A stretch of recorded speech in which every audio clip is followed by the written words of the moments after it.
Muchas gracias nuevamente. Gracias por la oportunidad, un foro tan interesante y creo que gente de mucho prestigio a nivel tanto nacional como internacional. Pues planteamos un caso clínico que tuvimos en el INER, un masculino de 49 años, sin antecedentes más que fumado, de 36 paquetes año y exposición ocupacional de 10 años al asbesto.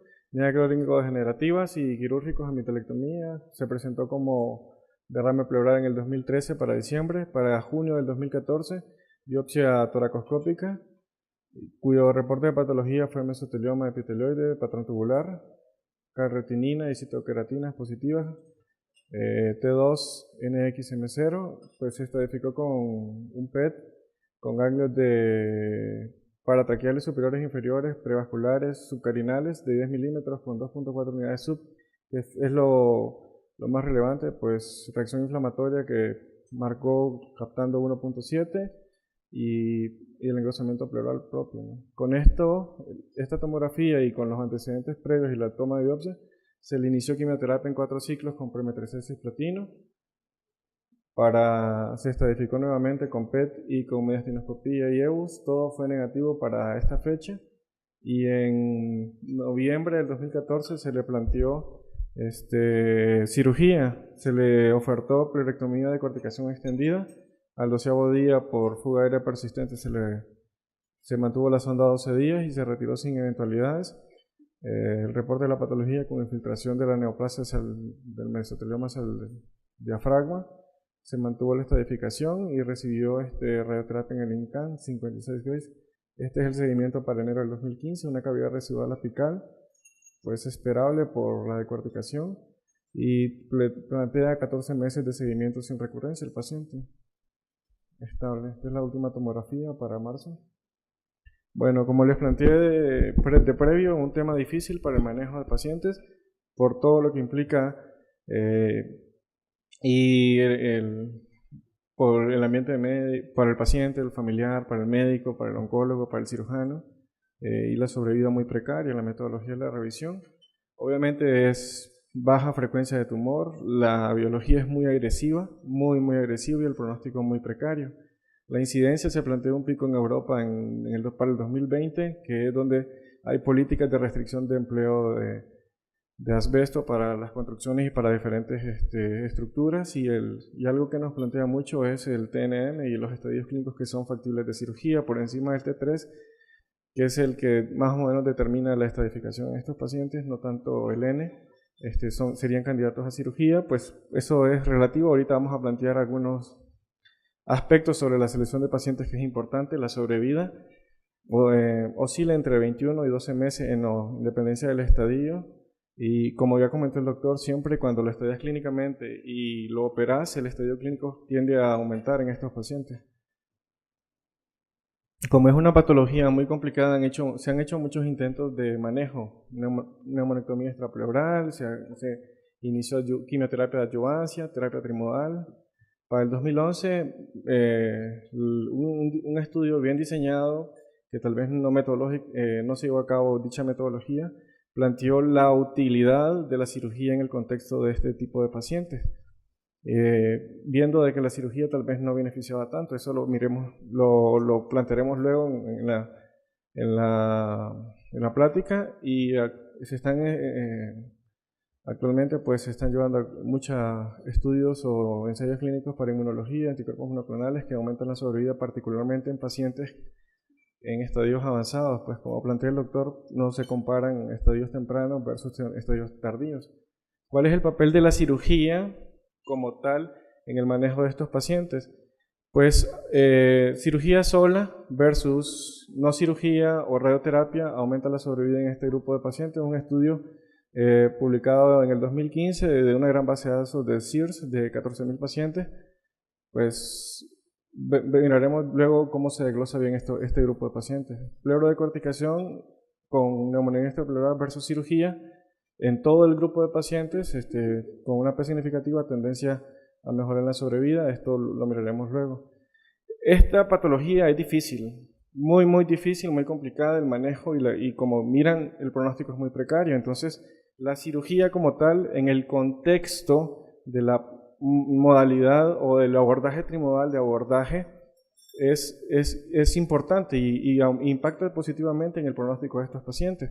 Entonces planteamos que la radioterapia junto con la cirugía para el control local y quimioterapia para el control sistémico y consolidación del abordaje de los pacientes que tienen y también para minimizar la progresión de la enfermedad, y esto hace de que la terapia trimodal, sobre todo la cirugía en este contexto, se plantee como una alternativa interesante, pues las indicaciones de la última ESMEO del 2015 no plantea controversia en paliación y diagnóstico y estadiaje de pacientes, pero sí como para la intención de resecar, como intención a tratar con pleuroneumonectomía y con neumonectomía extrapleural. Ahí está el punto, es útil, sirve, es favorable, se beneficia el paciente a pesar de los riesgos que implica. Entonces, por estas dudas o inquietudes nos planteamos la siguiente pregunta: ¿cuál es el papel de la cirugía radical en el esquema de tratamiento de los pacientes con mesotelioma? Y creo de que estos artículos nos pueden ayudar a dilucidar esta pregunta. Inicialmente, pues David Tudor Baker, de metodología retrospectiva con 113 pacientes, inició con quimioterapia hipertérmica, que es con cisplatino, 1 hora de lavado a 42 grados centígrados, y le ofertó neumonectomía extrapleural. Tiempo de sobrevida, 35 meses. Este grupo, o este autor en particular, sus datos no han sido reproducibles como él los plantea, y le cuestionan mucho de que su grupo de pacientes están muy seleccionados. Pero tenemos un dato nuevo estudio, metodología retrospectiva, 60 participantes. Los estadios clínicos que se estudiaron fueron T3, N1, N2, M0, con histología epitelioide. Se excluyó sarcomatoide, obviamente, no se beneficia para cirugía.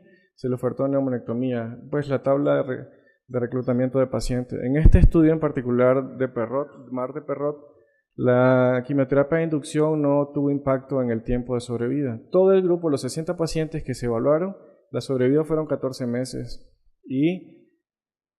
Pero si desglosamos mejor el estudio, el grupo de pacientes que tienen N1, N0 y que completaron la terapia trimodal, que fueron 30 pacientes, el tiempo y que no tenían, obviamente, si son N0 o N1, no tienen ganglios del mediastino. Estos pacientes sin ganglios del mediastino y que completan la terapia trimodal, la sobrevida se eleva hasta el 59%. Un estudio de metodología prospectiva plantea evaluar el éxito del tratamiento y tiene algunos objetivos como tales, subobjetivos como tales, que es completar el tratamiento en tiempos claramente establecidos, evaluar la toxicidad de la terapia trimodal, sobrevida y tiempo libre de enfermedad. Incluyeron participantes menores de 70 años, con buen estado funcional, estadios clínicos T3, N1, M0 o menores, y que fueran candidatos fisiológicos o con pruebas de función respiratoria que fueran aptos para cirugía. Se reclutaron 59 pacientes. De estos, 57 fueron a quimioterapia. Esta quimioterapia era cada 21 días, cisplatino, premestexet, cada 21 días.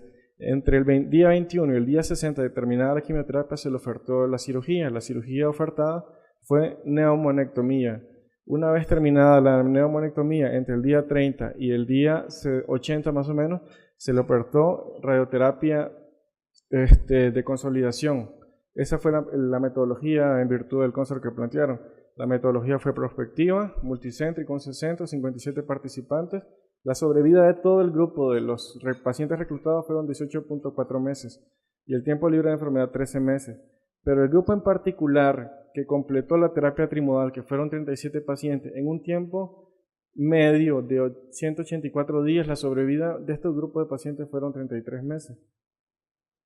Junto con este estudio se plantean estudios de metodología prospectiva, tanto en Estados Unidos el primero, japonés el segundo, y el que acabamos de revisar el tercero, y ellos plantean el grupo de pacientes que completan la terapia trimodal, que fueron 40 de 82 en el primer estudio, 29.1 meses de sobrevida. En el segundo grupo, 17 de 42, 39.4 meses de sobrevida, y en el estudio que acabamos de revisar, 33 meses de sobrevida.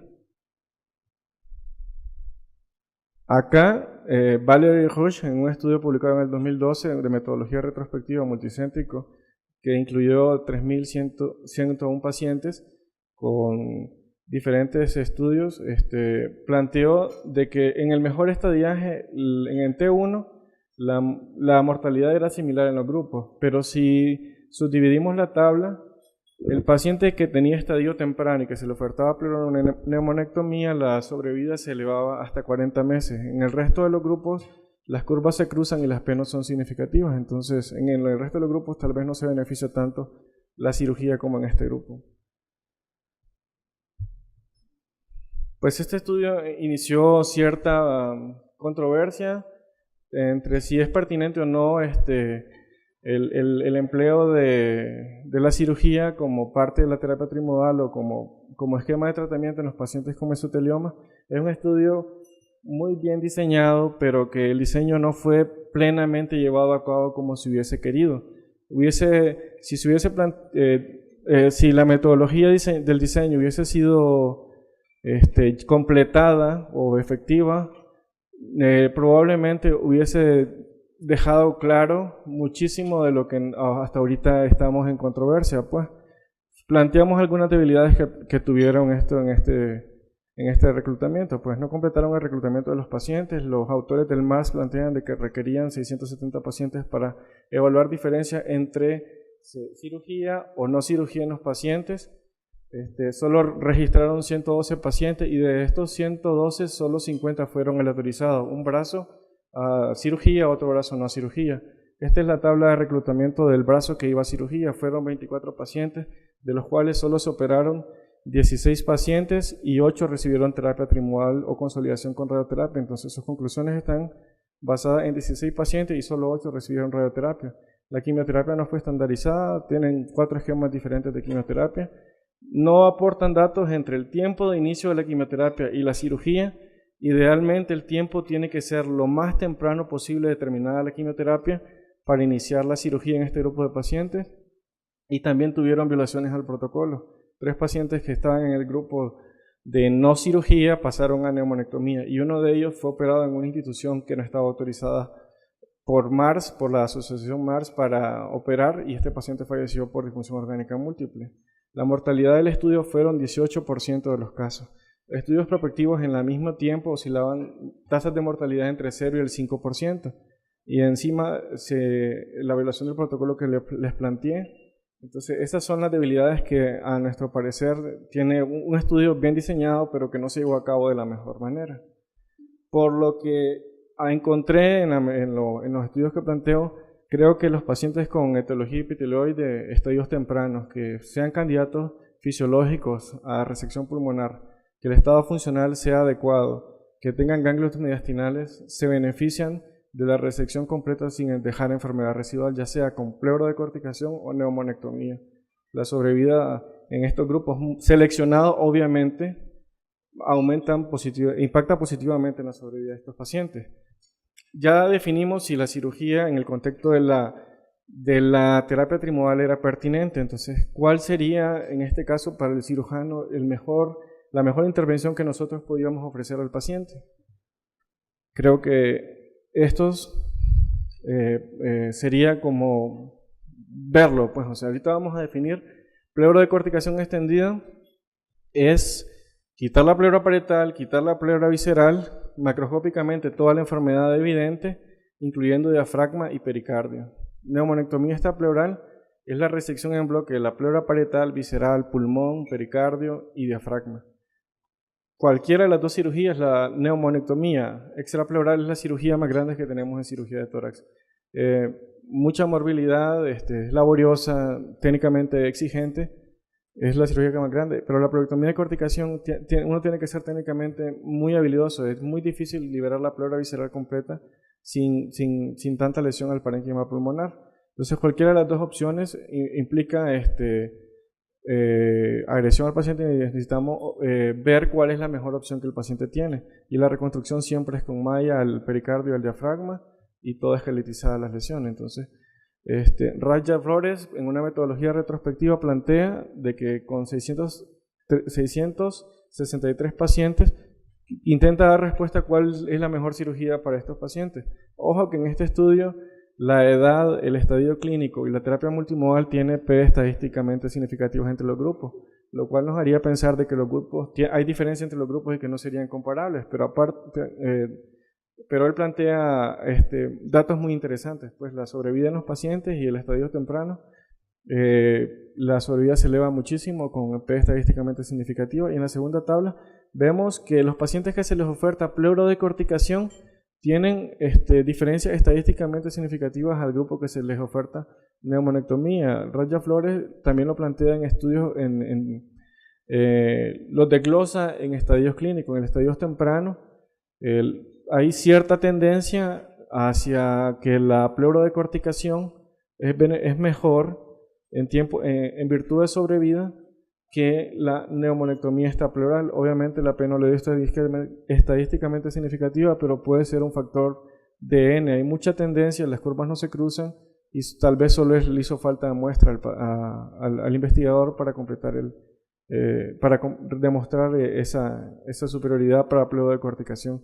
Acá un metaanálisis que plantea uno versus otro, neumonectomía, la tasa de mortalidad es superior a la pleurodecorticación, como les planteé previo, oscila entre 5 y 10% en grupos que no operan tanto, y para pleurodecorticación 1.7 con P estadísticamente significativa.